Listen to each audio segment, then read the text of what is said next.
Does practicing with your child make you feel like you're on the brink of complete insanity? Well, I survived, and I'll tell you how.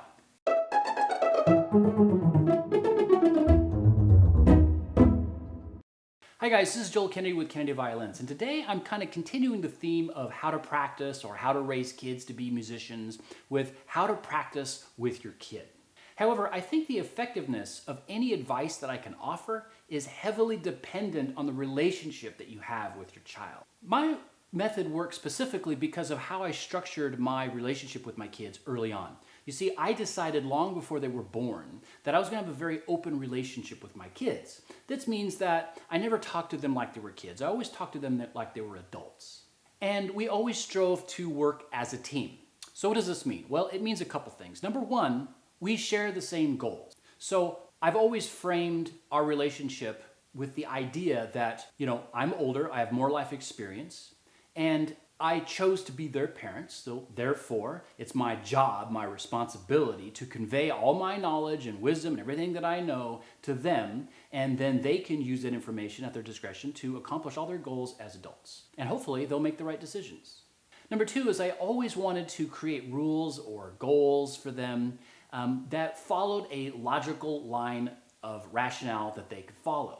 I've never said to my kids, you have to do something because I said so. I've always been prepared to back up any of my rules or goal setting for them with factual, real information that they can understand. And I always told them, hey, if you can introduce new facts or information to me that can change my mind, so be it. Try to convince me. And sometimes they have, and I've changed my opinion on things. Therefore, if you do not have this kind of relationship with your kids, then maybe the methods that I used won't work for you as well. Maybe they will a little, I don't know. But this is the kind of relationship that I have with my kids, so here's the strategy that I used that worked. So my number one rule in practicing with my kids was to keep it as positive as humanly possible. So there's a couple ways in which I was mostly successful in keeping it pretty positive. So number one is you want to create the illusion of choice. So creating the illusion of choice is a great thing because whatever choice that they make is a choice that you want them to make, and it makes the kids feel like they're in control, and they end up feeling like whatever they choose is their idea. So here are some sample questions that I would regularly use with the kids to create the illusion of choice. So number one, when do you want to practice? Do you want to practice before dinner or after dinner or before your homework or after your homework? It doesn't matter. So you're giving them the illusion of choice. They feel like they're in control. They're the ones who are deciding when they can practice. And the beauty of it is every choice that they make results in practice. Number two, should we practice together or do you want to practice by yourself? Now, this is another great one because it will give you a lot of information. If they choose to always practice with you, well, it could mean that you haven't given them enough skills to feel confident to know how to practice. So that's great information. Now you know you need to work on that. Or if they never want to practice with you, that tells you, well, that's probably because your practice sessions are usually overly negative. And so now you know what you've got to work on.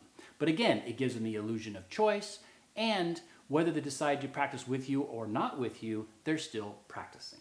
So once you're practicing, there's another question you can ask. Whoa, what should we work on now? Let's say you got all warmed up and everything. So should we practice on your piece or should we do some etudes or maybe your exercises? Again, you're giving them a choice. And the beauty of it is, whatever they decide, they're still practicing.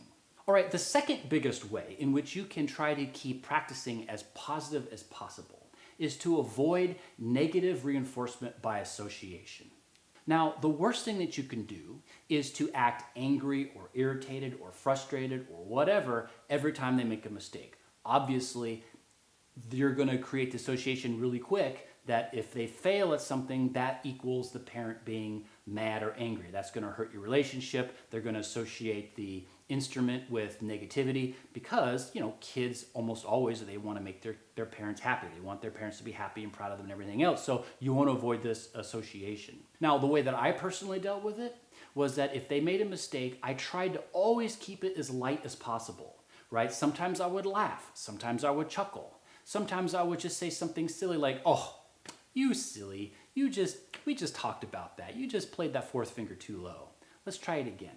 right? So there's a lot of little different things that you can say to get the kid to play it again without it being negative, without it being mean. Now, worst case scenario is, let's say that I'm just so frustrated, I can't deal, and my anger is just a searing hot iron in my skull, then I might be just completely neutral and just say, oh, let's try it again, or something like that. And if I can't do that, then leave. Make an excuse. Go get a drink of water, right?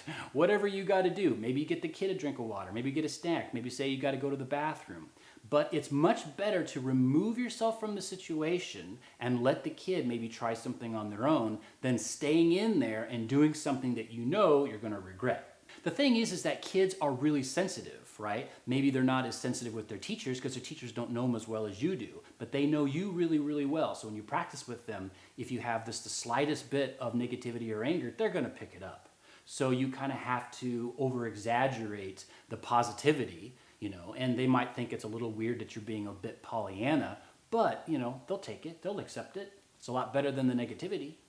And going along with that is that you never want to make them feel lazy or stupid or incompetent, right? The easiest way to do that is to be patronizing or condescending to them. And this is especially easy to do if you're a musician yourself.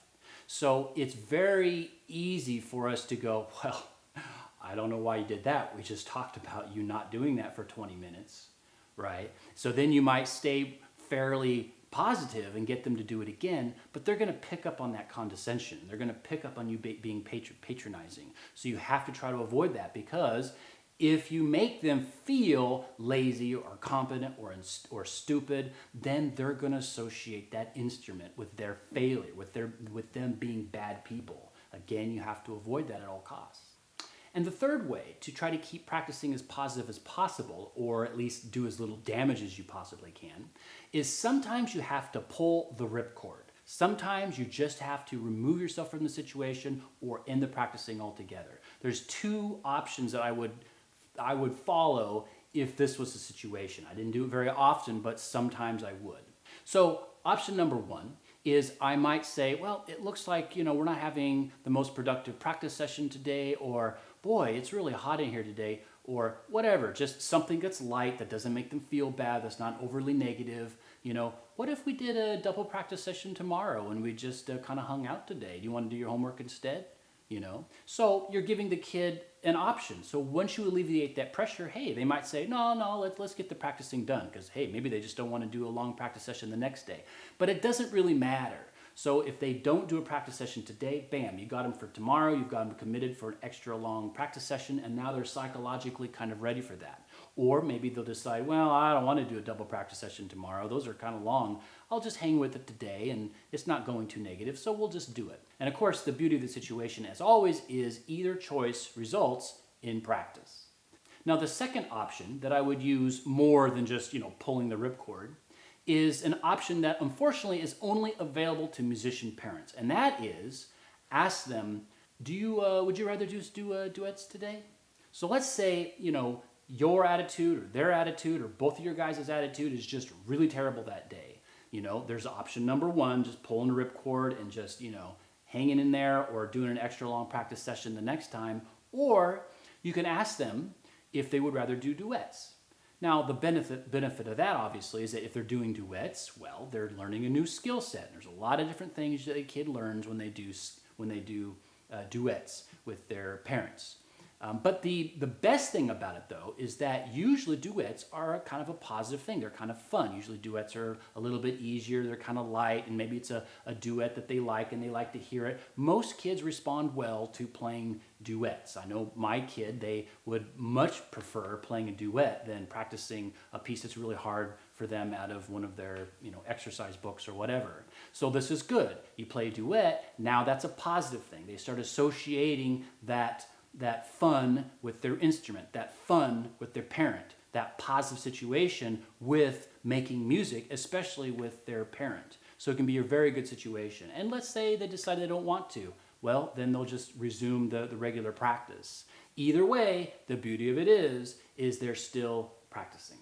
So finally, the number one thing that I would always try to keep in the back of my mind to prevent myself from going completely insane and being filled with uncontrollable rage was to remember that a perfect practice session was not necessary. The most important thing was my original goal, which is to get them to the position where they can practice without me. Because I know that the longer that I practice with them, the greater the time and the more chances that I'm creating where I can mess it all up. So how do I do that? I do that by building their skill set as soon as possible. I want to do two things. I want to make practicing routine, so they're just used to it. It's just something that they do. And I want to make sure that they know how to practice. If they know how to practice properly, then they won't need me there. And it's my job to get them to that place as soon as possible. So guys, I hope I have answered any questions or helped some. If you have any other questions or comments, please put them below the video here. And don't forget to hit that subscribe button and that little alert bell so you get a notification when I create a new video. And of course, remember, here at Kennedy Violins, we're all players and teachers. So we're always happy to answer any kind of questions you have anytime. Thanks.